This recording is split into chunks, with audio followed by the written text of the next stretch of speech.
Hello, everybody, and welcome to Ascend to Joy with Christine Elward.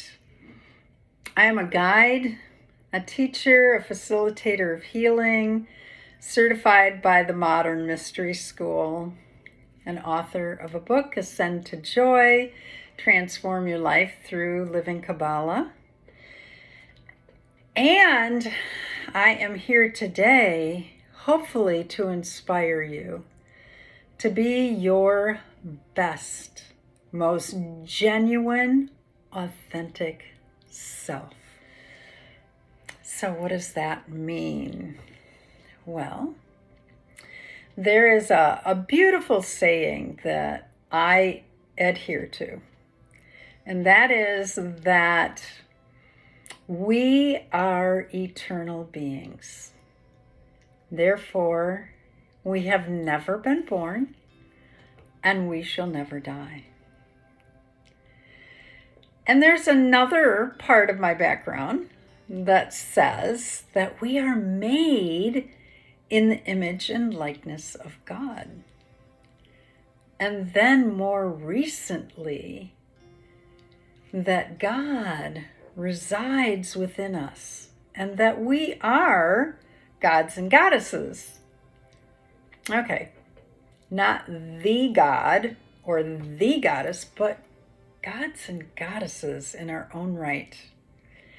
And that we're here to reclaim our throne. What does that mean?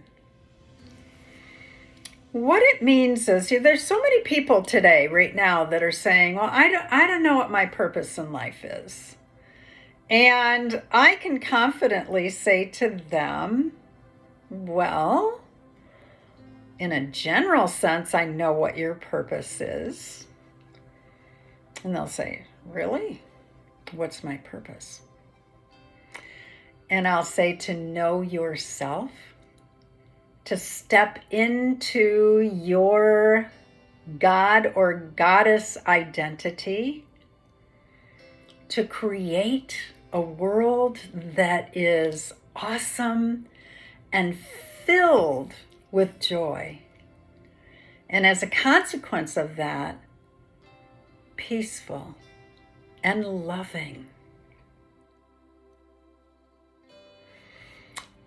So, who are you? Again, I'm going to talk a little bit about, the 5 questions of Kabbalah.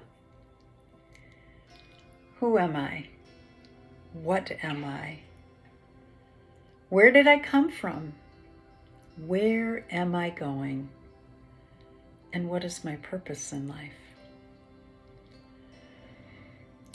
So, brothers and sisters, and I can call you that, because I am abundantly aware of the connection that we have with one another. Let's talk about royalty for a minute, that we are born into an identity as kings and queens, that we are born into an identity that is part of the kingdom of earth. So what does it mean to be royalty? We don't have a lot of examples of that in the world today. I mean, we have Queen Elizabeth, who is awesome. And we have that whole lineage. But if we look at what kings and queens were all about in the past, or let's say the ideal, okay? The ideal of a king and queen was that a little boy or a little girl was brought up with the training and the encouragement to excel in certain areas. Number one, leadership. What kind of leadership? Servant leadership. That instead of, having this structure that has the king and the queen here, that it's more of a structure that has the king or the queen here, in which they are supporting a kingdom by leading, by protecting, by setting up parameters that are going to lead to the prosperity of the kingdom. There is a beautiful part of the tree of life, and it's called Hesed. There's Geburah and there's Hesed. And Hesed is all about the benevolent king or the benevolent queen. And that's the individual who has the responsibility for the well-being of their kingdom. And so, what do they have to do to bring about the well-being of their kingdom? First of all, they have to know themselves. They need to know what their weaknesses are. They need to know what their strengths are. They need to seek out counsel for wisdom. And they are to really just expand their abilities, their gifts. And interestingly enough, to know themselves well enough to know where they're not gifted. And then to seek appropriate counsel to fill in that gap. And so to know themselves well enough. What are my gifts? What are my deficits?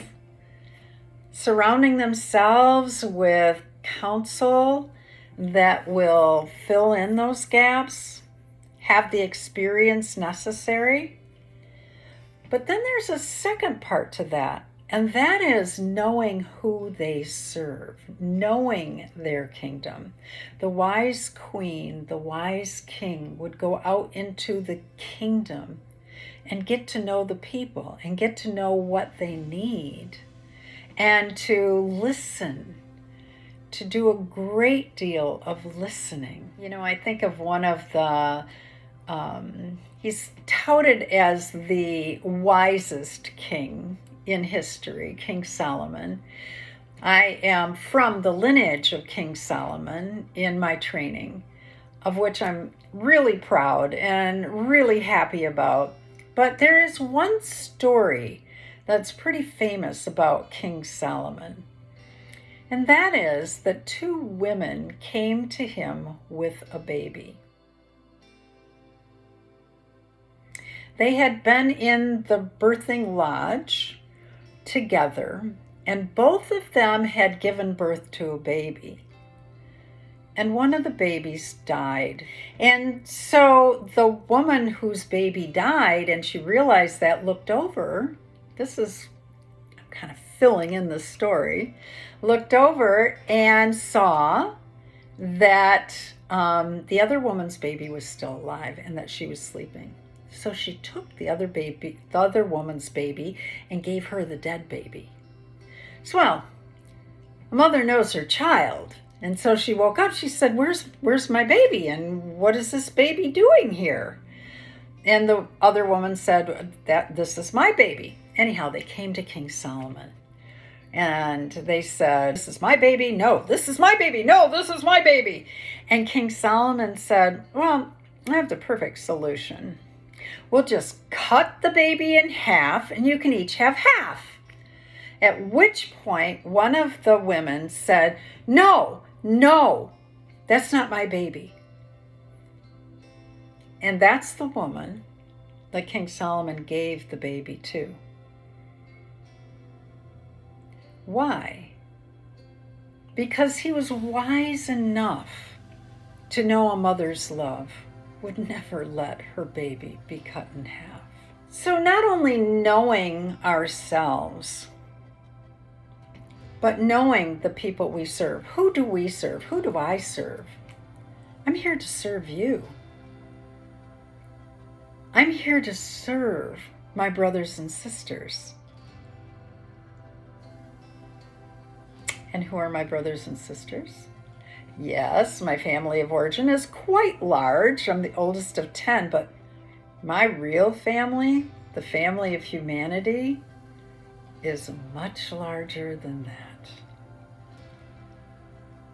So I need to get to know you. I need to know what it is that you're going to need in order to be the queen of my kingdom. There's another whole aspect that I'll talk about at another time, and that is the goddess or the god that we are, the divinity that we are, and how that defines us. Which is kind of an oxymoron because divinity has no limits. So I want to leave you with this. Don't wait. Step into your role as a king or a queen who is going to reclaim your crown to be able to serve your brothers and sisters. You probably noticed this picture behind me because I'm very purposefully sitting here. But I'm going to show you closer up. Let's see if we can get a good picture. That's my Mother's Day gift to myself. It's from this fun company called Turn Me Royal. And you can pick, the queen or the royal person that you want to be, and then they put your face on it. And I wanted a reminder. I wanted a reminder of why I am here. To know myself, to know you, to know how to serve. So, join me because this is how we are going to create the kingdom of love through a revolution of love. Only this time, the monarchs are going to lead the revolution. Share this video with other people and let's create a force that is going to form the world of Shambhala. I love you.